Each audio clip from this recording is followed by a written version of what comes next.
here in the room and those who are joining us online. Just absolutely thrilled to see you all here this evening and to be able to have the conversation with you, Diana.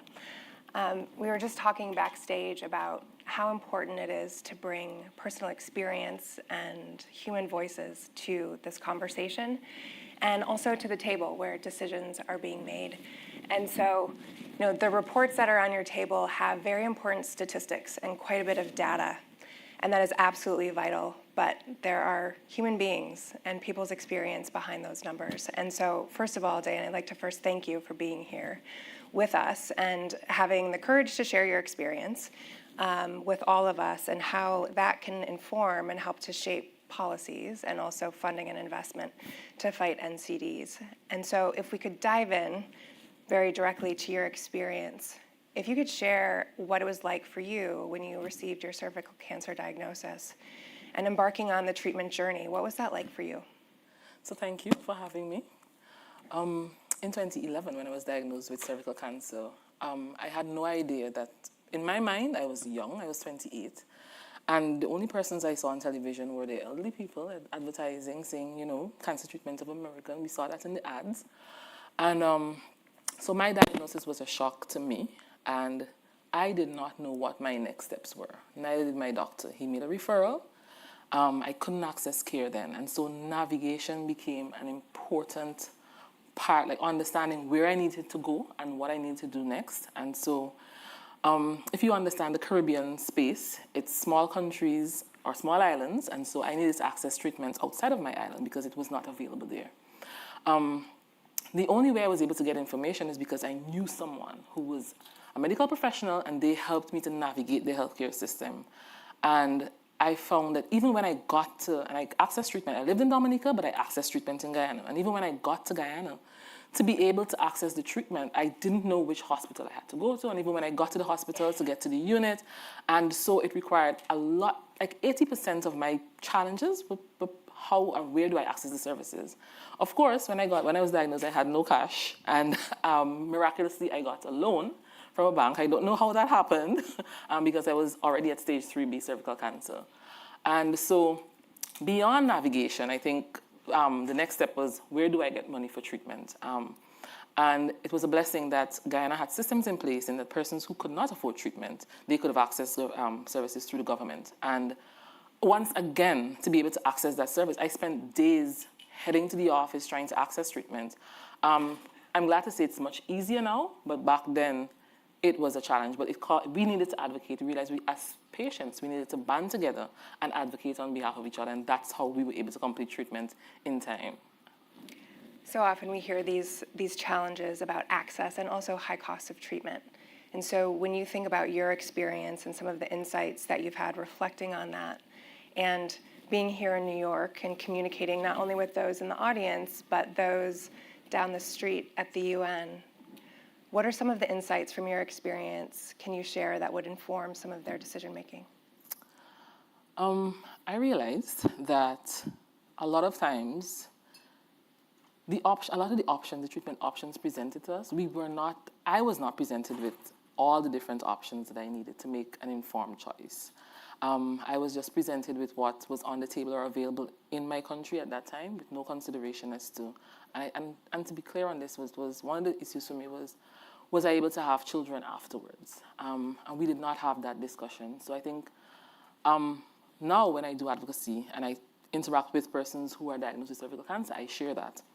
However, for many persons, the medical professionals, the ministers, they don't think that that our fertility would be an issue. And so I'm saying that to say that our concerns, like my concerns, can only be shared, you can only know them if you ask me. And if I'm here in the space with you, if I'm allowed to share those concerns and those issues with you, the challenges that we face, the successes, because from time to time we experience success, small successes that I think would impact where we apply funding or where we'd like to see funding go. And if I'm not here in the space, sharing my experiences, sharing what my successes were, what I enjoyed about my journey, and being the voice, not only my voice, but remember, we also interact as persons with lived experiences, we interact with each other. Sharing that combined voice and sharing, how do you know if we're not in the space? I'd like to pick up on that advocacy piece a bit. How have you been working with our views, our voices, and others who may not have the courage yet to speak out, but how have you been working alongside others who have been living with or are survivors of various NCDs, and what have been the benefits and impacts that you've seen from that? I know you see the smile on my face. And we spoke backstage. When I started this journey and I looked at people like you and you and you in the room, I'm like, what do I have to say? I don't have a medical background. Like, what do I say? And I hear terms that I'm not familiar with. I'd be like Googling in the room, like, what is this? And really, I really had imposter syndrome. And I started my journey with the Healthy Caribbean Coalition, and they provided support every step of the way. And then I started doing work with the Our Views, Our Voices, and we did an excellent training that we definitely have replicated. One in which we were able to, first of all, connect with our brothers and sisters across the globe, right? I still have friends in Africa who we communicate with, where we learn to tell our stories in such a way that it's impactful, that it is no longer just one person, but a community of people with shared lived experiences, whether it's diabetes, hypertension, our challenges remain the same. And so we had a series of capacity building workshops, and being exposed to these kinds of situations continue to embolden us and continue to provide us with the skill set that we need to be able to effectively advocate for what we'd like to have. And I'd like to do a huge shout out to the NCD Alliance and the Our Views, Our Voices, people who are seated right here for the opportunities that they've provided me with. And also just being able to enhance the skill set that I have. And I was telling you recently, with the Our Views, Our Voices session, we haven't had one in years. And I remember a colleague of mine telling me today, Diana, we need to have another session like this, but we don't have the funds. And we'll talk about that later, I'm sure. Exactly. So I'd love to talk about the funding and also how you connect the dots, right? And so you're working with so many of your colleagues, your peers, and developing this kind of advocacy. How do you then connect those dots? And why is it so important from your perspective to be at that table, at the decision-making table, and to be in the room? It's been, so connecting the dots, first of all, requires a series of interactions. So for me, it started off with grassroots, just kind of going out and picking up the experiences there, doing additional research, and then our interactions here with the different stakeholders in the room, where they share information, and then you're able to now see where your priorities or where my priorities as an advocate, where it aligns.